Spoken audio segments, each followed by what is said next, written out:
have right up next to you is a live social media feed. Yep. For most people, though, that's no big deal. But recent research shows that not all of those notifications and all the times you check actually has an effect on your brain. It's fascinating. Yeah. Here to talk more about this is our medical expert, Dr. Mehra with SSM Health. Good morning. Good morning. So there was a quote in the article you sent us about this from the founding president of Facebook, talking about in the question of trying to how to consume as much of their time as they sought to do.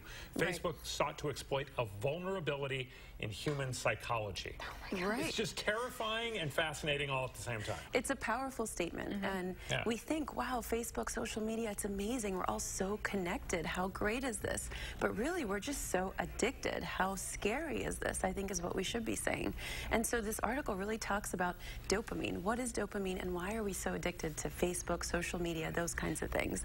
Dopamine helps us do a lot of things. It's a neurotransmitter in our brain, but it does also help us with those addictive properties. So when you think of things like gambling, maybe tobacco, alcohol, drug abuse, that kind of thing, it's that reward system that gives you that feedback that says, I want more, I want more. So while we might not have a physiological reaction to not going on Facebook or Twitter or Instagram or whatever, like we would if we didn't drink a cup of coffee, there's still going to be that same reward and desire and hunger and craving. So the same reason that a gambler hits the roulette table over and over again, it's that random reward that says come back over and over. Psychologists have studied this for years and years, and it shows us that that dopamine surge, that dopamine rush is really what keeps us hooked.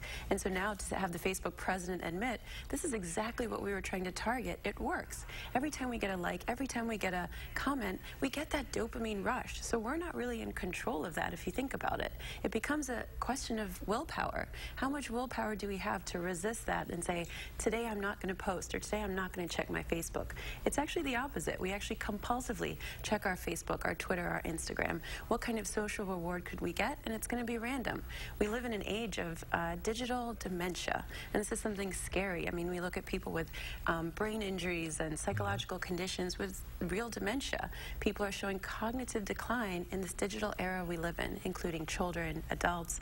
And part of it is this addiction to technology, addiction to Facebook, Google, Instagram. We're not really using the left side of our brain like we should. It's not all bad news, though.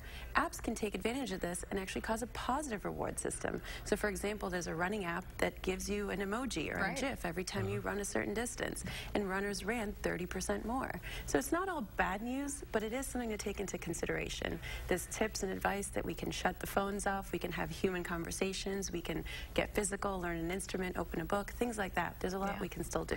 About 30 seconds left. I want to make sure we get to quickly this study from the CDC that shows that Americans binge drink more than 17 million drinks a year. 17 billion, excuse me, with a B. Holy smokes. It's a lot. It's a lot. And binge drinking is defined as 5 drinks or more in 2 hours for a man and 4 drinks or more for a woman. We're on the heels of St. Patrick's Day ending. It was on a Saturday. So a lot of people felt susceptible to this. Sure. And unfortunately, 88,000 deaths happen every year. Half of those from binge drinking. Binge drinking can cause cancers, liver disease, heart problems, all those bad things. So I don't think anyone's saying don't drink, but as we always say, Danica, it's drink in moderation, and really be careful and don't drink and drive. Everything in moderation. Yep. Yeah. I'm still fascinated with this dopamine thing. I know it is. We'll talk more about more to this. come. Yeah. Thank you, Dr. Mehra. Thank you. Yeah, appreciate it. 6:20 right now.